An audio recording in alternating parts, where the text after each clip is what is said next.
우리나라 삼국지.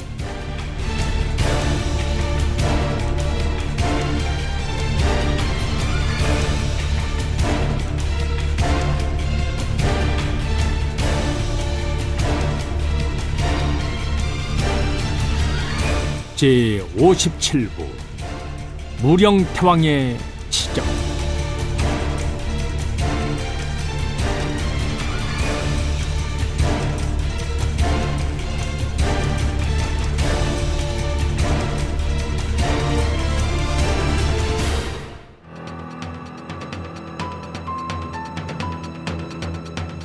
서기 502년 백제의 무령태왕은 나라 안의 분위기를 쇄신하고 백가를 지지하던 세력들의 불만을 외부로 돌리기 위해 고구려와의 전쟁을 일으켰다. 태왕은 먼저 달솔 우영에게 5천의 군사를 주어 한수 이북을 치게 했다. 우영은 동성태왕 때 좌평 연돌의 수하로 북위와 고구려 등과의 전쟁에 참가해 많은功을 세운 백전노장이었다. 우영은 어지러운 권력 다툼에는 관심 없이 오로지 나라의 안위만을 생각하는 우국지사였다. 그래서 동성태왕은 그를 한성의 성주로 임명하고 고구려의 침입에 대비하게 했었다. 무령태왕도 그의 무용과 충정을 익히 알고 있던지라 이번 고구려 공격의 선봉장으로 삼았던 것이다. 용장 아래 약졸이 없다는 말이 있듯이 우영의 군사들은 체계적인 훈련과 잦은 실전 경험을 통해 싸우는 방법을 터득하고 있었다.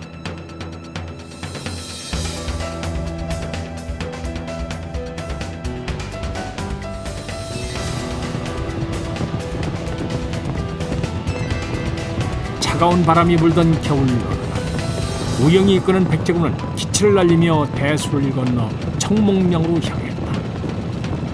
백제군이 몰려온다는 소식을 듣고 청몽령 성주 고작에는 성의 방비를 철저히 한 후에 백제군의 동태를 살폈다.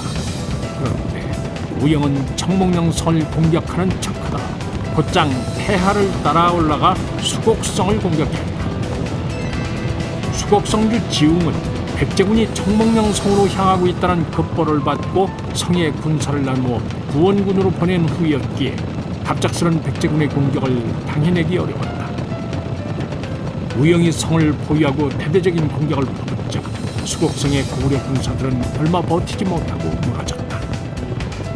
이에 전의를 잃은 지웅은 성을 버리고 달아났다.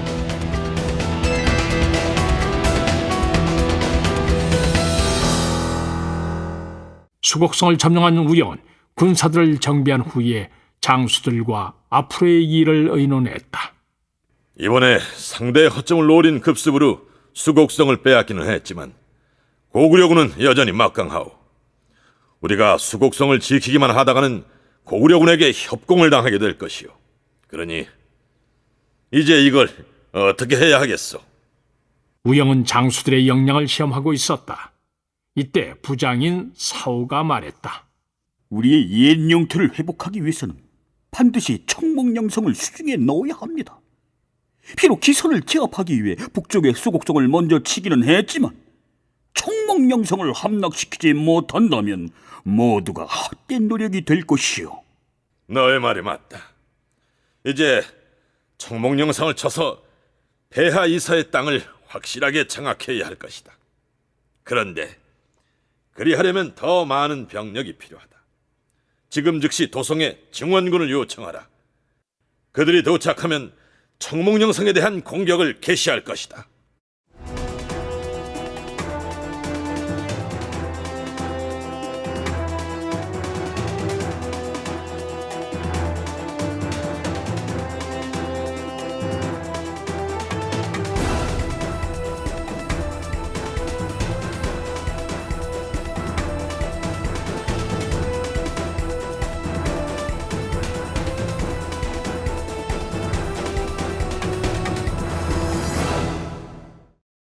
우영은 도성으로 전령을 보낸 후 사오에게 군사 500을 주어 청목령성의 움직임을 살피도록 했다. 청목령성주 고작에는 수곡성이 함락됐다는 소식을 듣고 크게 놀랐다. 수곡성주의 명으로 청목령성을 구원하러 달려왔던 강주 역시 백제군에게 뒤통수를 맞은 기분이었다.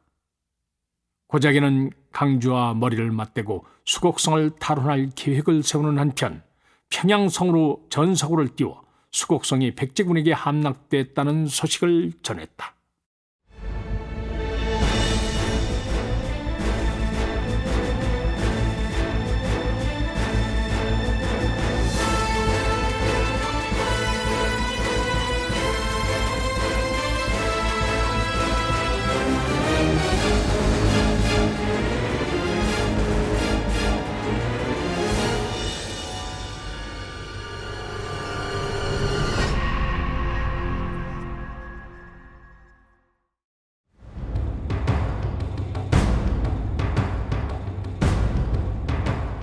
백제가 고구려와 전쟁을 벌이는 틈을 타서 북위는 산동을 공격했다. 무령태왕은 신하들과 함께 산동에 구원군을 보내는 문제를 상의해야만 했다. 이러한 때에 우영이 보낸 전령이 달려와 증원군을 요청했다. 무령태왕은 고심하지 않을 수 없었다. 우영의 증원군 요청은 타당한 것이었다. 만일 지금 군사를 보내어 협공한다면 대수 이북과 폐하 이서의 땅을 어렵지 않게 탈환할 수 있었다. 하지만 당장은 대륙에 있는 백제의 영토와 거류민들을 돌보는 일이 더 중요했으므로 우영에게 군사를 보낼 수가 없었다. 무령태왕은 입술을 깨물고 우영에게 증원군을 보낼 수 없다고 통보했다.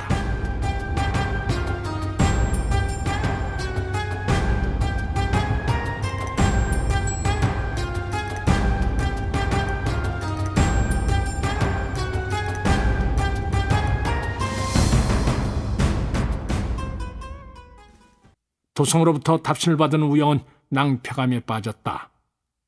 사오의 보고에 의하면 청목령성의 고작에는 주변의 군사들을 결집하고 있었고 평양성에서도 대규모의 지원군을 보낼 움직임을 보이고 있었다.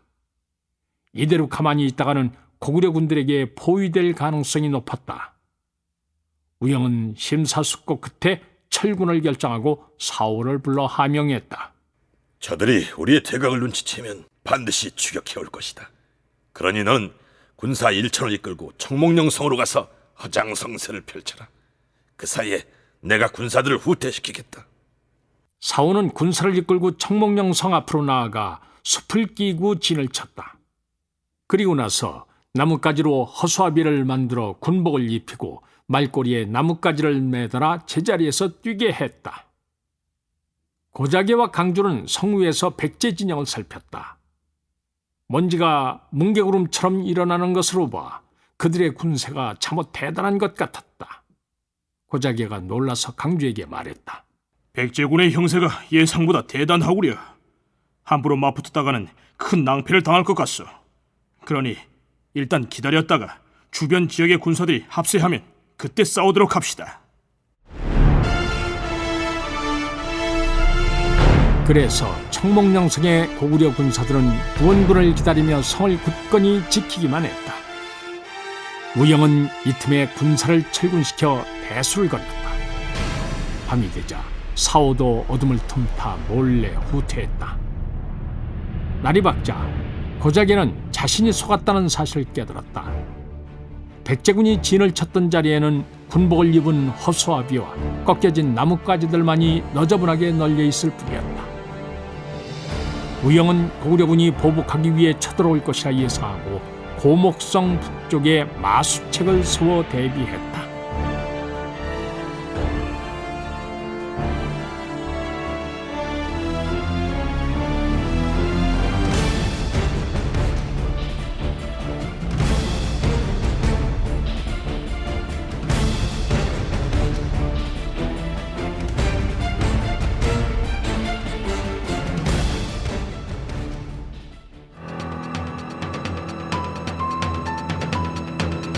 무령태왕은 고구려와의 서전에서 승리함으로써 신하들과 백성들의 지지를 받게 되자 그동안 미루어왔던 일들을 실행하기로 마음먹었다.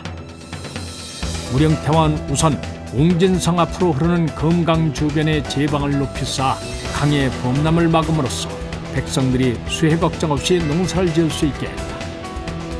그리고 농토를 떠나 유랑하던 백성들에게 땅을 나누어주고 정착시킴으로써 사회를 안정시켰다.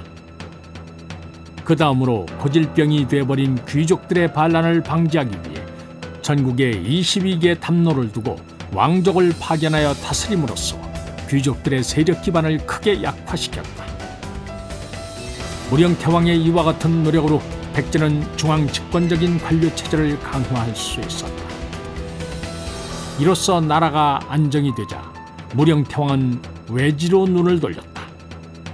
이 당시 외지의 한해에서는 무령태왕의 동생 사아가 남제왕으로 불리며 세력을 키우고 있었다. 지난날 곤지가 외지에 머물면서 한해를 개척한 이후로 백제 조정에서는 왕족을 보내어 그곳을 경영해 왔는데 사아가 책임을 맡은 이후로는 대화국을 능가할 정도의 강성한 세력을 구축하고 있었다.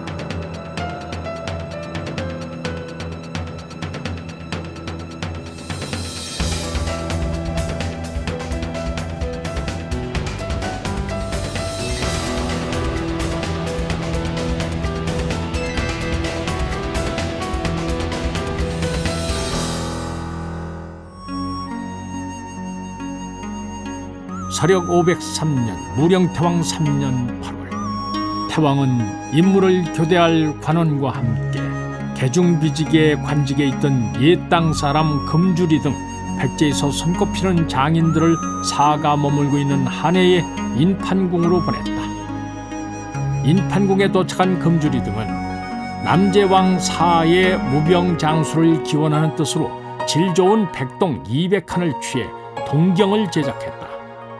이 거울이 바로 인물 화상경인데 동생의 무병장수를 기원하는 태왕의 마음이 담겨 있었다.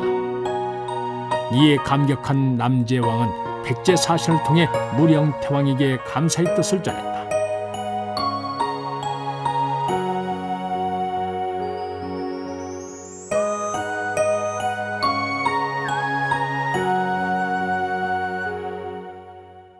무령태왕은 한해에서 돌아온 사신에게 물었다. 요즘 외제의 형편은 어떠하더냐? 대화국의 무열왕이 폭정을 일삼아 백성들의 고통이 이루 말할 수 없이 크옵니다. 무령태왕은 고통받고 있을 대화국 백성들의 모습을 떠올리니 가슴이 아팠다. 그렇다면 이를 가만두고 볼 수 없구나. 남제왕께서 곧 조치를 취하겠다고 말씀하셨사옵니다. 진정의 아들인 응심왕이 외열도를 제패하고 한해 왕조를 연 후 인덕왕의 선정이 이어지면서 대화국은 크게 번성했다. 그런데 100여 년이 흘러 무열왕이 등극한 이후로는 나라가 차츰 기울어갔다. 이는 무열왕이 황음무도하여 국정을 제대로 돌보지 않았기 때문이었다. 대화국왕의 자문을 맡고 있던 사아가 여러 차례 무열왕에게 간언을 했지만 왕은 그의 말을 무시하고 모욕을 주기까지 했다.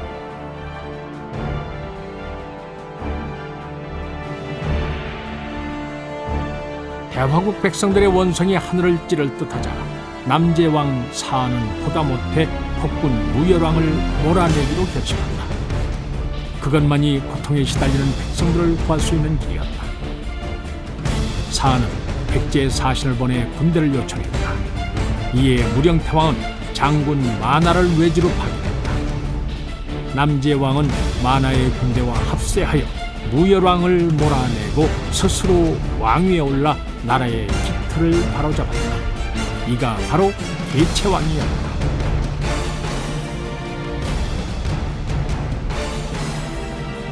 서력 506년 계체왕은 외열도를 통합하고 나라 이름을 남부의 백제라는 의미로 남제라고 했다. 무령태왕은 왜뿐만 아니라 신라와 가야와도 화친을 강화했고 서방의 남조에도 여러 차례 사신을 보내 그들의 선진 문물을 받아들여 독창적인 백제 문화를 꽃피웠다. 그리고 멀리 천축국까지 승려들을 파견해 불교의 발전을 이끌었다.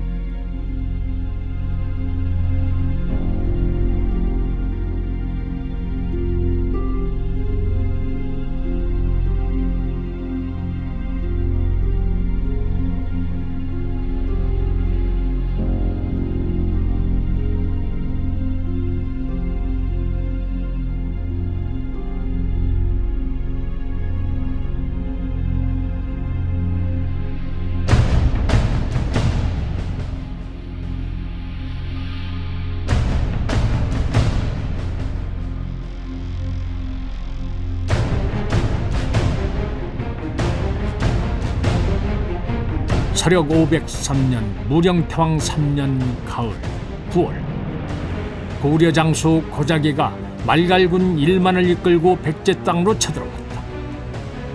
고자기는 백제군을 얕잡아보고 주저없이 마수책을 태운 후 고목성을 공격했다. 이때 고목성을 수비하고 있던 장수는 사오였다. 사오는 당황하지 않고 침착하게 봉화를 올려 한성에 고구려군의 침입을 알린 다음 성을 철통같이 지켰다. 고목성의 군사들은 우영이 키운 정예부양들이었고 성 안에는 충분한 무기와 식량들이 부유축되어 있었다. 게다가 지략이 뛰어난 사오가 지휘하고 있었으니 고목성을 함락시키는 일은 결코 쉽지 않은 일이었다. 그런데 고자기는 성의 규모가 작은 것만 보고 방심하여 무턱대고 성을 공격했다. 방심의 대가는 혹독했다. 고자기는 많은 군사를 잃고 도망치듯이 물러나야만 했다.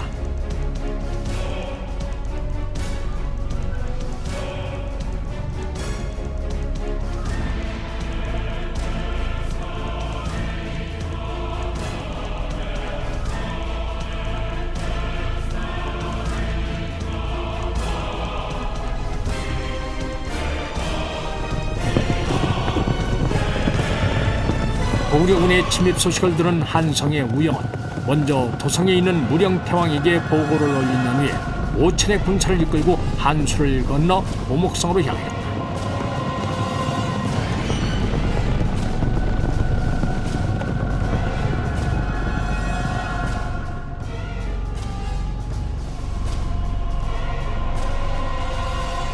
첫 공성전에서 패배의 쓴맛을 본 고자기는 온몸에서 끓어오르는 분노를 잠재우려 애썼다. 고자기는 국리 끝에 유인책을 쓰기로 했다. 먼저 강하고 날랜 군사들을 고목성 밖 10여리 떨어진 마수곡에 매복시킨 후에 늙고 약한 군사들을 이끌고 성으로 접근한 것이었다. 그때 일부러 군기를 흐트러뜨리고 혼란한 모습을 보이면 백제 군사들은 고구려군을 얕잡아보고 성을 나와 공격해올 것이었다.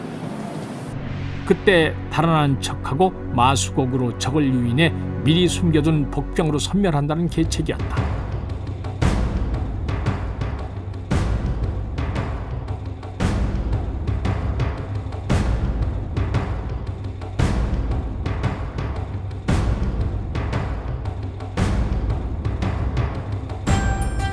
고자기는 마수곡에 복병을 숨긴 후 약해 보이는 군사만을 이끌고 성 앞으로 나가 싸움을 걸었다. 성벽 위에 있던 사오는 고구려군의 진영을 살피고 나서 설핏 웃음을 지었다. 사오의 눈에는 고자기의 얄팍한 계책이 훤히 보였다. 사오는 우영이 구원군을 이끌고 한수를 건넜다는 소식을 듣고 고자기의 계책을 역용하기로 했다. 고자기가 군사를 숨길 만한 곳은 마수곡밖에 없었기에 사오는 우영에게 전령을 보내어 장령의 군사를 매복시키게 했다. 사오는 모든 조처를 취한 후에 성문을 열고 나아가 고구려군을 공격했다. 이에 고자기는 백제군이 자신의 계책에 걸려든 줄 알고 속으로 쾌재를 불렀다. 백제군이 달려들자 고구려군은 맞서 싸우는 척하다가 슬쩍 달아났다. 이에 사오는 모른 척하고 고구려군의 뒤를 추격했다. 마수곡에 이른 고작에는 다시 한번 백제군이 추격해 오는지 확인하고 계곡으로 숨어들었다. 고구려군의 뒤를 쫓던 사원은 마수곡 앞에서 돌연 멈춰섰다. 숲속에 숨어있던 고작에는 막상 백제군이 머뭇거리며 계곡으로 들어서지 않자 초조해졌다.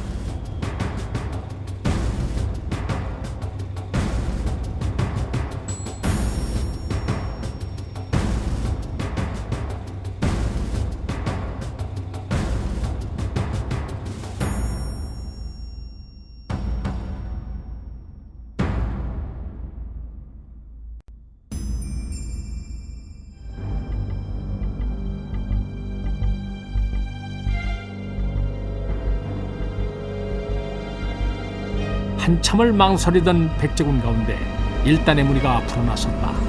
아마 첩부를 보내어 계곡을 살피게 할 요리한 것 같았다. 고작에는 이를 보고 당황했다. 자칫하면 백제 군사들에게 발각될 염려가 있었다. 고작에는 할 수 없이 군사들에게 공격 명령을 내린다.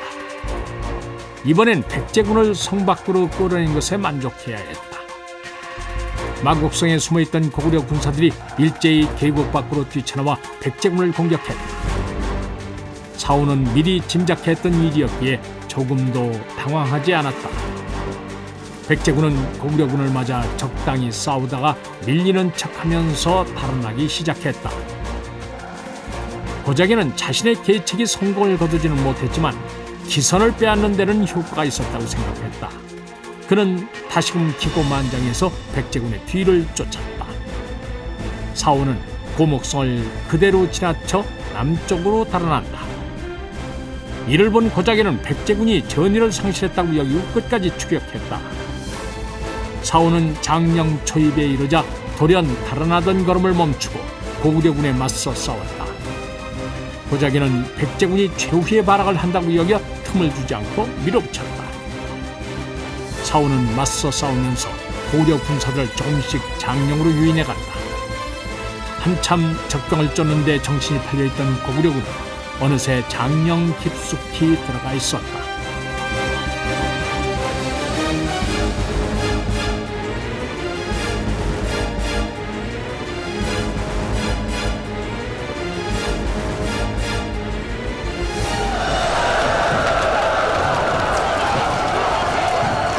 이때 갑자기 하늘이 무너지는 듯한 함성 소리가 들렸더니 사방에서 우영이 이끄는 백제 군사들이 몰려나왔다. 그들은 하나같이 활을 들고 있었다. 고작에는 그제야 자신이 우영이 파놓은 함정에 빠졌다는 것을 깨달았다. 잠시 후 사오의 군사들이 일제히 숲으로 피하는 것과 동시에 사방에서 화살이 났다. 고구려 군사들은 제대로 방어도 못한 채 화살을 맞고 쓰러졌다. 고작에는 군사를 되돌리려 했지만 그럴 수가 없었다. 군사들을 향해 고함을 지르던 고작에는 갑자기 앞으로 꼬꾸라지더니 말 위에서 떨어졌다. 어디선가 날아온 화살 하나가 고작의 등에 꽂혀 부르르 떨고 있었다.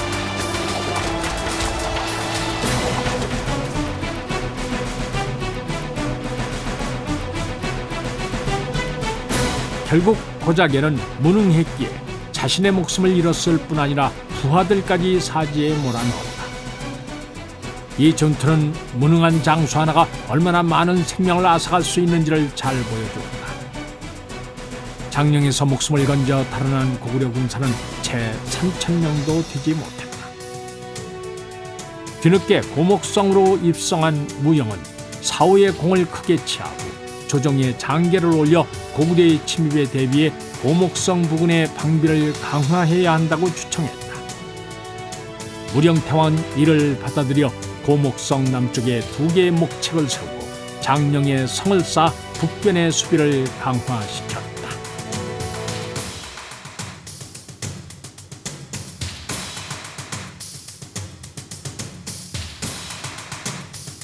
서력 507년 무령태왕 7년 여름, 백제에서는 비가 오지 않아 하천과 못이 마르고 기근이 들었다. 이로 인해 백성들 가운데는 농토를 버리고 유리걸식하는 자가 많았다. 무령태왕은 창고를 열어 백성들을 구제하는 한편 가뭄에 대한 대비책으로 각지에 제방을 쌓고 세금을 감면해주는 등 유랑민들이 다시 농사를 지을 수 있는 여건을 마련해 주었다. 무령태왕이 백성들을 제 몸같이 두루 돌보니 백제는 다시 안정을 되찾게 됐다. 고목성에 조둔하고 있던 사오가 지난 전투에서 세운 공을 인정받아 한솔로 승차하고 조정으로 귀환하자 그의 뒤를 이어 내솔 해말이 고목성주로 임명됐다. 해말은 지략과 용맹이 뛰어난 사오와는 달리 경박하고 공명심이 많은 인물이었다. 그가 고목성과 같이 중요한 성을 맡을 수 있었던 것은 오로지 아버지의 입김 때문이었다. 해말의 아버지는 백가토벌에 큰 공을 세웠던 병관좌 병해명으로 막내 아들인 해말을 지극히 사랑했다. 그러니 아무리 해말이 고목성과 같은 요지를 맡는 것이 못마땅해도 누구도 함부로 반대하지 못했다.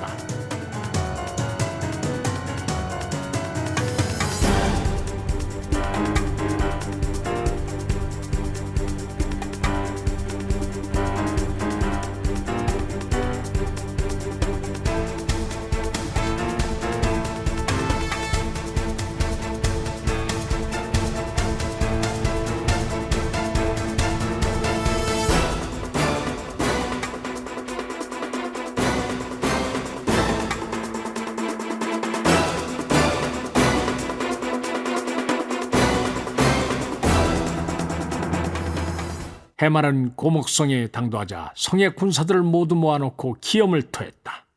너희들은 나의 명령을 따르기만 하면 된다.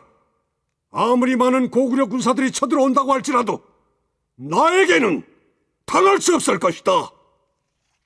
해말은 자신의 취임을 축하하는 잔치를 베풀어 열흘 동안이나 먹고 마시며 즐겼다.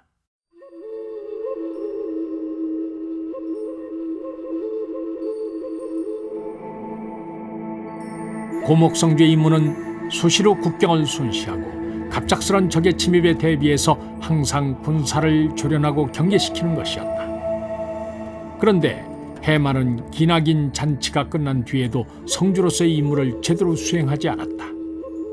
해말은 해가 중천에 떠서야 일어나서 부장으로부터 형식적으로 상황을 보고받은 후에 아부하는 관원들과 어울려 사냥이나 술을 즐기며 시간을 보냈다. 그러니 군사들의 군기가 차츰 해해질 수밖에 없었고 이와 더불어 국경의 경비도 허술해져 갔다.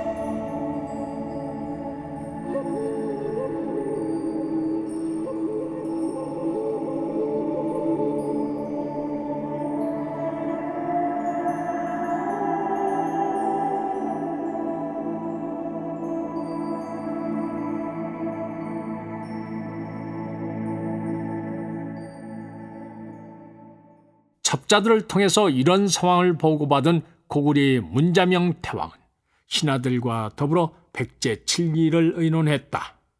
지금 백제의 방비가 느슨해져 있다고 하오. 이번에야말로 백제 왕에게 본때를 보여주겠소. 대대로 성천이 신중하게 아뢰었다. 지금 백제의 국경 수비가 느슨해졌다고는 하나 여전히 명장 우영이 한성에 버티고 있사옵니다. 함부로 공격했다가는 낭패를 보기 십상이 옵니다. 그때 신하들 틈에서 한 사내가 나서더니 장독 안에서 불리는 듯한 우렁찬 목소리로 말했다. 대국이 어찌 백제의 일개 장수 따위를 두려워한단 말이옵니까? 제가 가서 백제 왕의 목을 가져오겠사옵니다. 태왕이 눈을 들어 바라보니 뺨에 흉터가 있고 각진 턱에 거대한 체격을 가진 대사자 고노가 갈구리 눈을 부릅뜨고 있었다. 이길 자신이 있느냐? 태왕의 물음에 고노가 자신 있게 대답했다. 만일 이기지 못하면 살아 돌아오지 않겠사옵니다. 문자명 태왕은 고노의 씩씩한 대답에 마음이 움직였다. 태왕은 고노에게 군사 2만을 주어 백제를 치라 명한다.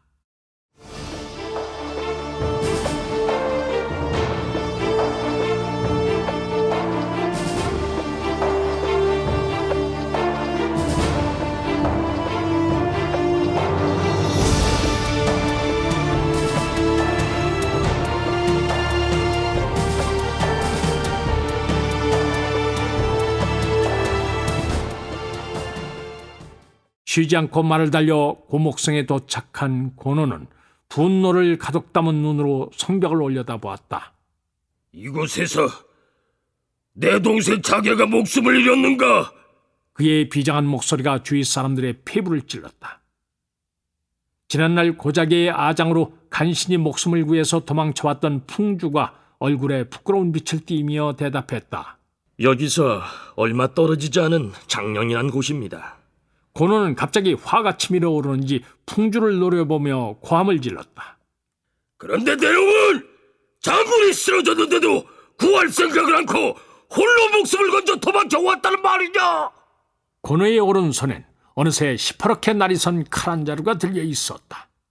풍주는 기겁을 해서 온몸을 사시나무처럼 떨었다. 순식간에 벌어진 일이라 미처 손쓸 사이가 없었습니다. 풍주는 금방이라도 날카로운 칼날이 자신의 목을 파고들 것 같아 기절할 지경이었다. 고노는 잠시 숨을 몰아쉬면서 화를 눌렀다. 그래, 내 아우를 죽인 사울한 놈은 이미 백제의 도성으로 돌아갔단 말이지. 그렇다면 내 웅진까지 쫓아가서 놈의 목을 베어오리라. 고노는 칼을 거두고 다시 성벽을 노려보기 시작했다. 먼저 이곳부터 시작하자. 풍주는 죽음의 문턱까지 이르렀다가 간신히 목숨을 건졌다. 그는 다리에 힘이 풀려 그 자리에 주저앉고 말았다.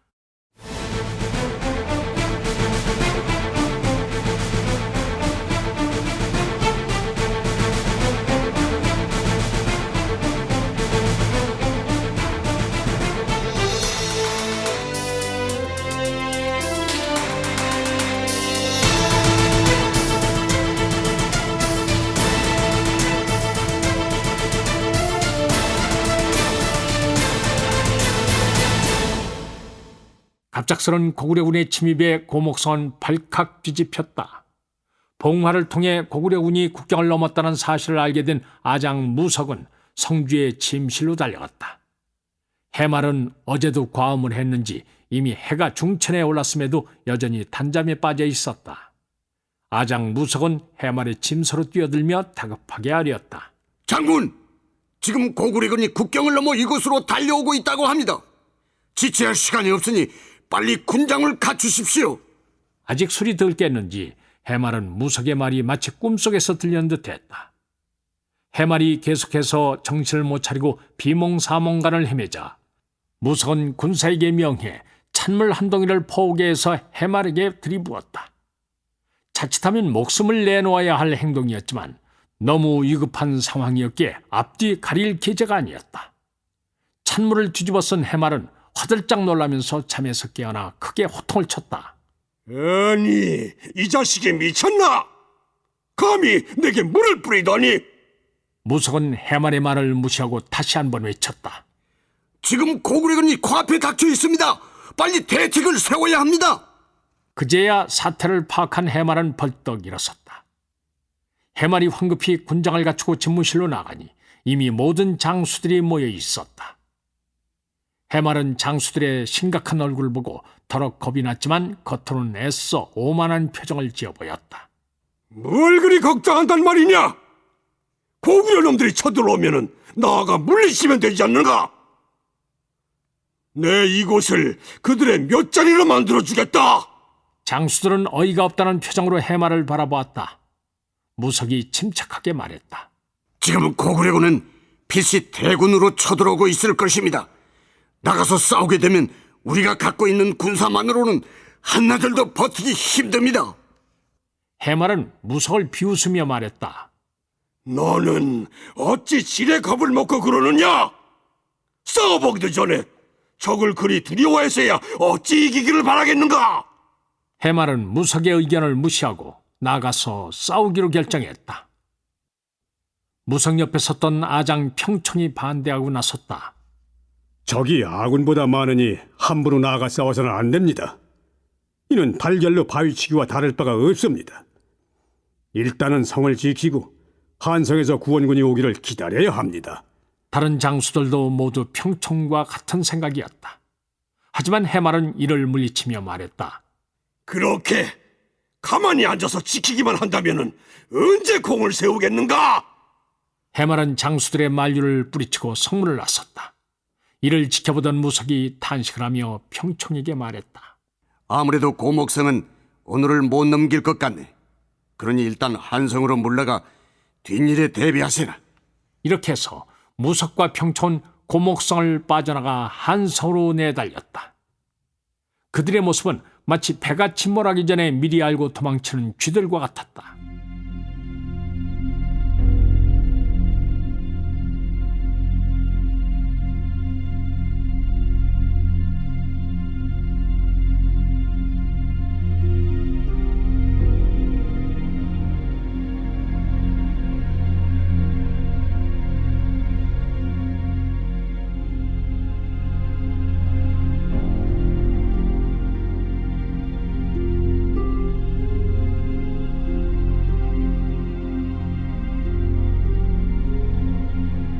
해말이 군사들을 이끌고 마수곡으로 나아가니 벌써 고구려군의 진영이 사냐를 온통 뒤덮고 있었다. 백제 군사들은 고구려군의 수요가 엄청나게 많은 것을 보고 더러 겁이 났다. 그들은 해말이 부임해온 이후로 군기가 말 못할 정도로 해이해진 상태였다. 해말은 고구려군의 사소한 국경 침탈 정도로 알고 있다가 대군을 맞닥뜨리게 되자 속으로 크게 당황했다. 당장이라도 도망치고 싶었지만 부하들에게 큰 소리를 치고 나왔는데 싸워보지도 않고 물러설 수는 없었다. 고구려 장수 고노는 백제군의 군기가 흐트러진 것을 보고 백제 군사들이 동요하고 있음을 간파했다. 그는 백제군이 미처 숨 돌릴 틈도 주지 않고 질풍처럼 공격해들어갔다. 해말은 실전을 처음 겪는 애송이였으므로 그 무서운 기세에 오금이 저려 맞서 싸울 엄두도 나지 않았다. 간신히 버티고 서있던 해말은 고노의 험상궂은 모습이 눈앞에 나타나자 단번에 겁을 집어먹고 달아났다. 장수가 달아나자 백제 군사들도 이때다 싶어 모두 뿔뿔이 흩어져 도망갔다. 고노는 달아난 해말을 단숨에 따라잡아 단칼에 목을 뺐다. 이렇게 해서 백제군은 제대로 싸워보지도 못하고 너무도 쉽게 무너져 내렸다. 고구려군이 고목성에 이르러 보니 성안은 이미 텅 비어 있었다. 해말이 패배했다는 소식이 전해지자 성민들이 모두 성을 버리고 달아났기 때문이었다. 힘들이지 않고 고목성을 점령한 고노의 군대는 쉬지 않고 남쪽으로 내달려 단번에 목척을 격파하고 장령성까지 손에 넣었다. 이대로 간다면 백제가 그동안 피땀을 흘리며 획득했던 한수 이북의 땅이 고스란히 고구려군의 수중에 떨어지게 될 판이었다.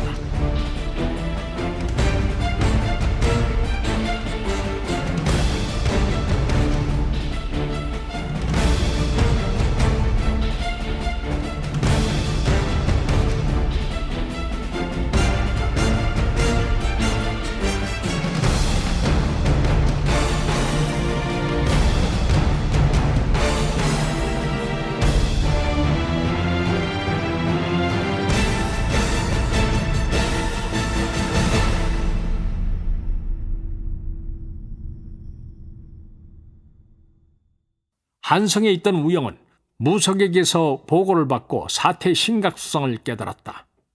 우영은 장수들을 불러 모아놓고 의논했다. 이번에 고구려가 대군으로 공격해온 걸 봐서는 호락호락 물러설 것 같지가 않소.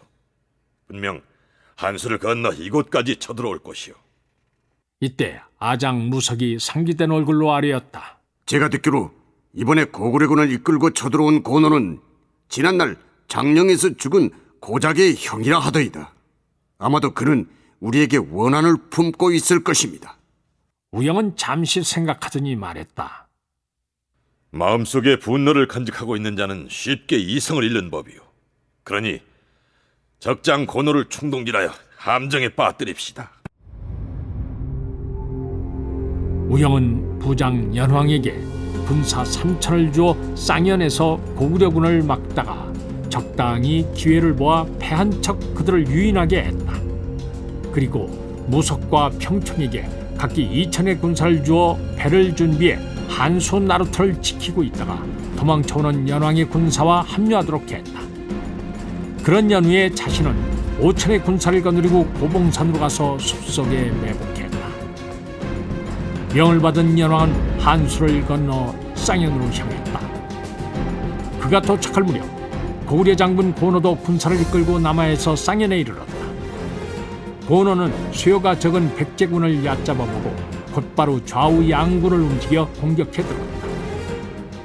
연왕은 죽을 힘을 다해 고구려군에 맞서 싸웠지만 고구려의 대군을 당해내기는 역부족이었다. 고구려군은 점점 백제군에 대한 포위망을 좁혀왔다. 연왕은 때가 됐다고 여기고 피리를 불어 퇴각을 명했다. 백제군은 고구려군에게 등을 보이고 달아났다. 고는 노칠세라 그 뒤를 쫓았다. 이들이 서로 쫓고 쫓기며 고봉산 기슭에 이르렀을 때 고는 의심스러운 생각이 들어 군사를 멈추게 했다. 고봉산은 그리 높지는 않았지만 숲이 우거지고 골짜기가 깊어 복병을 숨기기에는 안성맞춤이었다.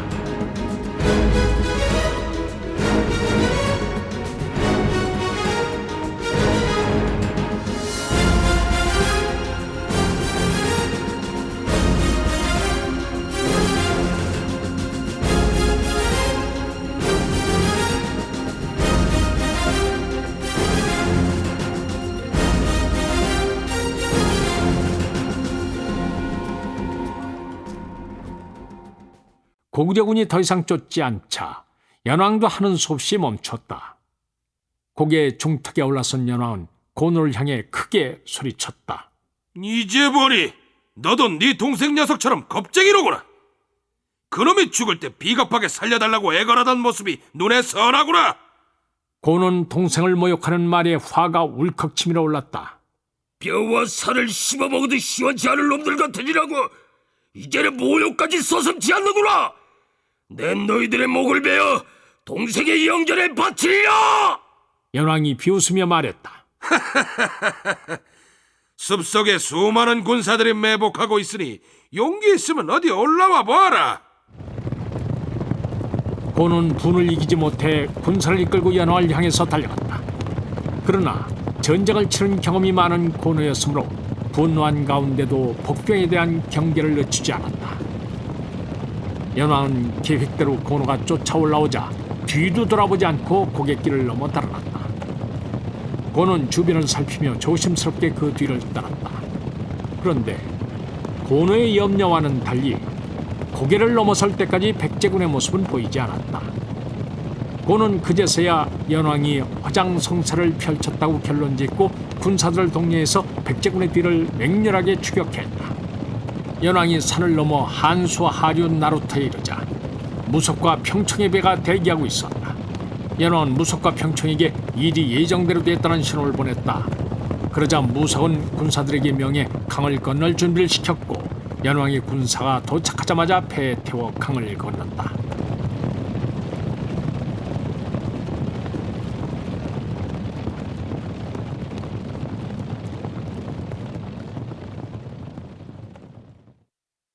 백제군을 뒤쫓아 나루에 도착한 고노는 눈앞에서 그들이 배를 타고 멀어지는 모습을 지켜봐야 했다. 고노는 군사들에게 명해 강가에 진을 치고 강을 건널 뗏목을 만들도록 했다. 숨가쁜 하루가 그렇게 지나고 밤이 찾아왔다. 고노는 다음날 아침 강을 건너 펼칠 결전을 위해 막사에서 잠을 청하고 있었다. 그때 갑자기 천지를 뒤엎는 듯한 북소리가 울리더니 사방에서 무기 부딪히는 소리와 함성이 난무했다. 고노가 놀라서 뛰어나가 보니 수많은 백제군들이 창칼을 휘두르며 달려들고 있었다. 고봉산에 숨어있던 우영이 야음을 틈타 군사들을 이끌고 덮친 것이었다. 방심하고 있던 고구려 군사들은 제대로 방어도 못해보고 속절없이 피를 뿌리며 쓰러져갔다. 고는 놀랄 틈도 없이 칼을 휘둘러 달려드는 백제 군사들을 베면서 활로를 찾아나갔다.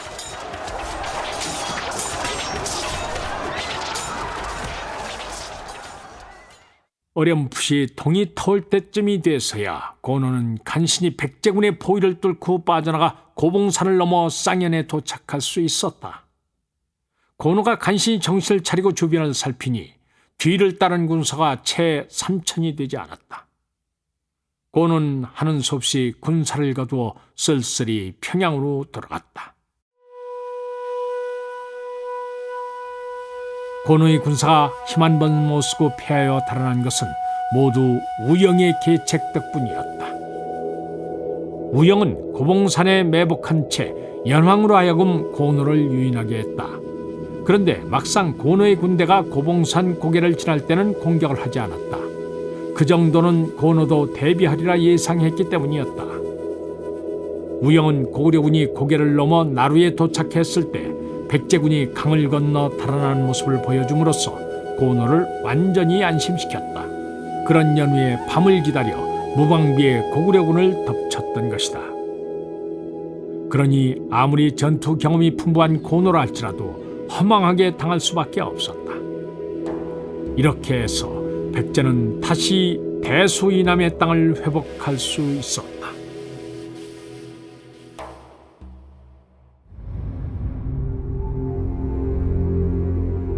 서력 512년 무령평 12년 9월 고구려가 북변의 가불성을 공격해 함락시키고 이어 원산성을 쳤다. 그러자 백제의 무령태왕은 몸소 용맹한 기병 3천을 거느리고 위천 북방에서 싸워 고구려군을 크게 격파시킨다. 이후로부터 고구려는 무령태왕을 겁내 침입해오지 못했다. 북변이 안정되고 국력이 신장되자 무령태왕은 다시 남방의 경영에 관심을 돌렸다. 이 당시 대가야는 백제와 고구려가 서로 싸우고 신라가 내정에 힘쓰느라 외부의 일에 관심을 쓰지 못하는 동안 서쪽으로 그 세력을 넓혀서 다리국, 사타국, 모르국 등의 소국도를 복속시켰고 백제의 세력하에 있던 김운국까지 손을 뻗쳤다. 무령태왕은 빼앗긴 김운 땅을 되찾겠다는 명분을 내세워 본격적인 대가야 정벌에 나섰다. 태왕은 이에 앞서 오경박사 단양이를 외로 보내 백제의 선진 문화를 전수했다. 그러자 그전까지 대가야와 교류를 하고 있었던 외인들까지도 오로지 백제의 편에 서게 됐다. 무령태왕은 무력을 동원해 김운 땅에서 대가야의 세력을 축출했다. 그리고 여세를 몰아 대가야의 대외 교역 강인 다사진을 빼앗기로 결심하고 먼저 단양이를 통해 계체왕의 의중을 물었다. 외의 계체왕은 형님인 무령태왕의 뜻에 따라 대가야와의 관계를 끊었다. 이에 대가야는 급히 외로 사신을 보내어 마음을 돌리려 해보았지만 아무런 소용이 없었다. 백제 세력이 다사진까지 세력을 뻗치자 불안감을 느낀 대가야의 이뇌왕은 자탄과 대사의 성을 쌓아 만해에 이어지게 하고 봉수대와 식량창고를 설치하여 백제 및 외국의 침략에 대비했다. 그러고는 이열비와 마수비의 성을 쌓고 마차해 및 추봉까지 방비를 강화한 후에 사졸과 병기를 모아 신라를 견제했다.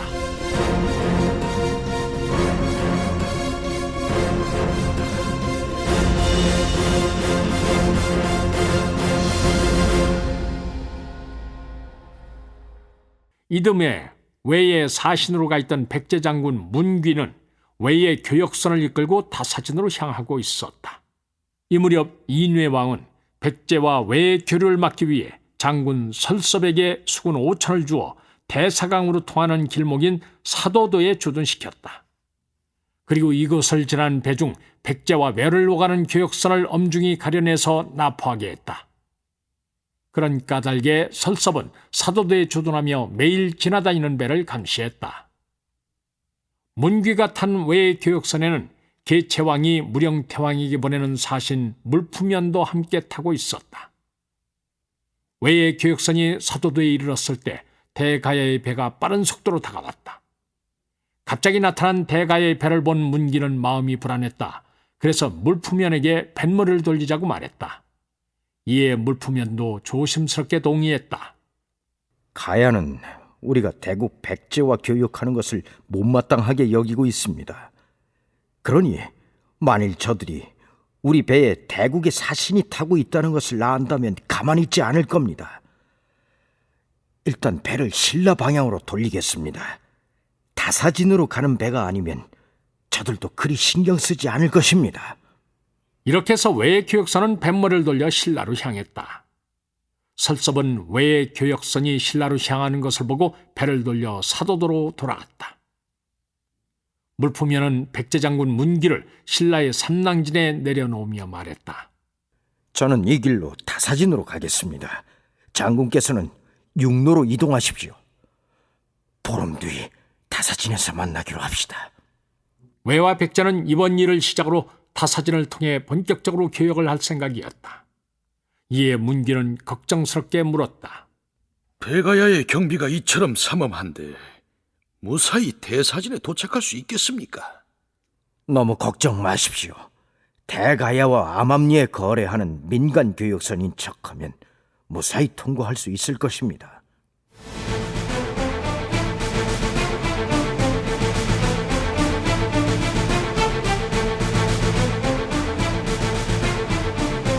이렇게 해서 문기와 헤어진 물품연은 다시 배를 타고 다사진으로 향했다. 도중에 설섭의 수군을 만나서 검문을 당하기도 했지만 대가야와 교역을 하는 배로 위장했기 때문에 별일 없이 통과할 수 있었다. 무사히 다사진에 도착한 물품연 일행은 일단 선착장에 배를 정박시킨 후에 백제의 문귀 장군이 나타나기만을 기다렸다. 그런데 열흘이 지나도 아무런 기별이 없었다. 거리에는 대가야 군사들이 돌아다니며 삼엄한 경기를 펼치고 있었다. 만일 백제와 교역하기 위해 온 사실이 알려진다면 변명의 여지 없이 붙잡혀갈 형편이었다. 물품연은 시간이 지날수록 차츰 초조해졌다. 대사진에서 머물 수 있는 날도 얼마 남지 않았기 때문이다. 물품연은 수하들을 단속해서 숙소를 벗어나지 못하게 했다. 자칫해서 백제와의 교역을 위해서 이곳에 왔다는 사실이 탄로나면 목숨을 보존하기 어려울 것이었다.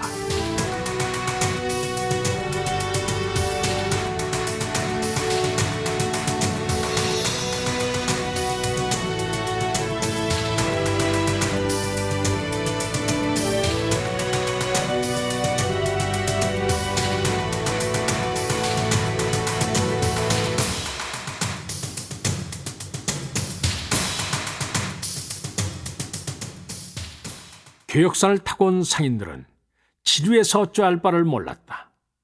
본시 바람처럼 살아가던 자들이라 아무 할 일 없이 한 군데에 머물러 있는 것을 참지 못했다. 그 중에서 길로사란 자가 있었는데 자주 말썽을 일으키고 다녔다. 그는 언변이 뛰어나고 장사에 수완이 남달랐지만 가끔 이런 재주를 나쁜 곳에 썼다. 대사진에 머문 지도 12틀째 되는 날, 길로사는 지루함을 참지 못하고 동료들을 꼬드겼다. 우리가 언제까지 이곳에만 처박혀 있다가 돌아갈 수는 없는 일 아닌가? 어차피 대국의 물품을 받기는 틀린 것 같으니 어디 가서 술이나 한잔 하세. 자리를 뜨지 말라는 물품연에 지엄한 분부가 있었던지라 동료들이 머뭇거렸다. 정사께서는 백제와 연락을 취해보겠다고 나가셨으니 아마 내일이나 돌아오실 걸세. 사고 안 치고 조용히 한 잔씩 마시고 오면 누가 알겠는가? 길로사가 달콤한 말로 유혹을 하자 상인 몇 명이 참지 못하고 그의 뒤를 따라 나섰다. 조용히 숙소를 빠져나온 길로사는 상인들과 함께 항구에서 그리 멀지 않은 주막으로 들어가서 술을 마시기 시작했다. 근 열흘 만에 맛보는 술이라 입에 착착 감기다 보니 길로사 일행은 자신들도 모르게 과음을 했다. 술기운이 얼큰하게 오르자 길로사는 조심성 없이 큰 소리로 떠들어댔다. 이번 대국 백제와의 거래가 수포로 돌아가면 우리의 손해가 이만저만이 아닐 걸세.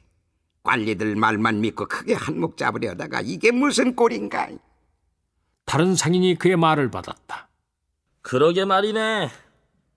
외지에서 대국 물건을 워낙 고가로 치기에 앞뒤 생각 없이 전 재산을 다 처분해서 물건을 구하러 따라왔는데 이게 무슨 일이란 말인가? 동료들의 목소리가 커지자 한 상인이 놀라서 주의를 줬다. 왜 이리들 목소리가 큰가? 누가 들으면 어쩌려고? 길로사가 크게 웃으며 말했다. 어차피 망한 인생이야. 들을 테면 들으라지. 길로사 일행은 한참을 떠들다가 술집을 나왔다. 모두 취해서 제대로 몸을 가누지 못했다. 그들은 서로에게 기대어 휘청거리며 숙소를 향해 걸었다. 이때 이들이 눈치 못 채게 뒤를 쫓는 그림자가 있었다. 그림자는 길로사 일행이 머물고 있는 숙소를 확인하고 주인에게 그들에 대해 이것저것 물은 후에 사라졌다.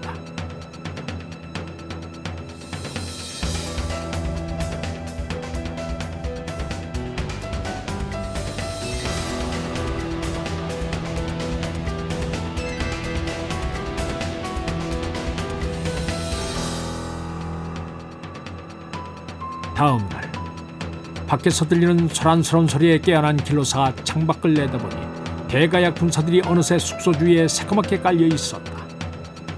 길로사가 놀라서 어쩔 줄을 모르고 있을 때 밖에서 장수인 듯한 자의 목소리가 들렸다. 순순히 나와 오라를 받아라. 길로사는 아무리 궁리해도 달아날 방법이 떠오르지 않았다. 이제는 막다른 길에 들어선 것이다. 길로사는 어제 자신이 했던 분별 없는 말과 행동들을 떠올리니 후회가 온몸을 파고들었다.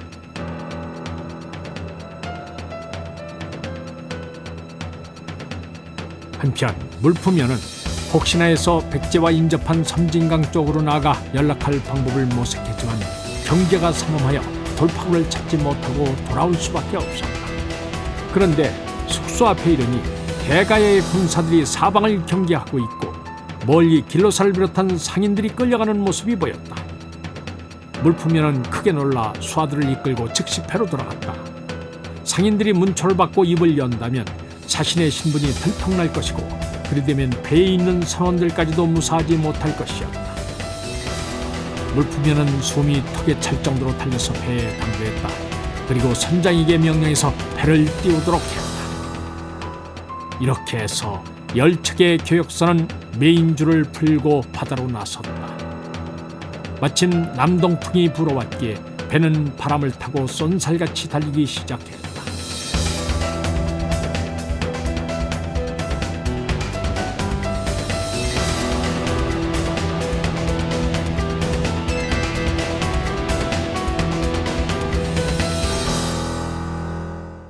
물품면은 간신히 도망쳐 대마도를 거쳐 외로 돌아갔다.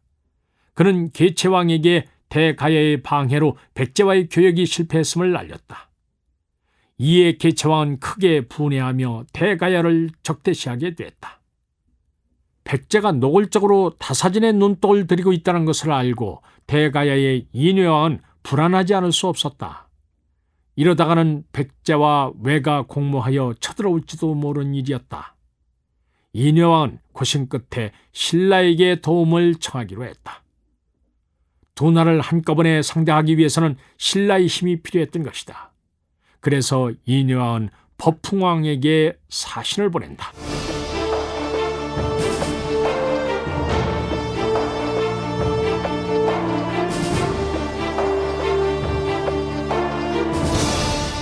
출연 황원, 정기항, 이종구, 탁원재, 이윤선, 김태웅, 김익태, 권영훈, 문관일, 박태호, 안장혁, 박영화, 김민성, 이장원, 해설 김종성, 음악 이춘화, 효과 엄기혁, 기술 서교식, 총진행 유만준.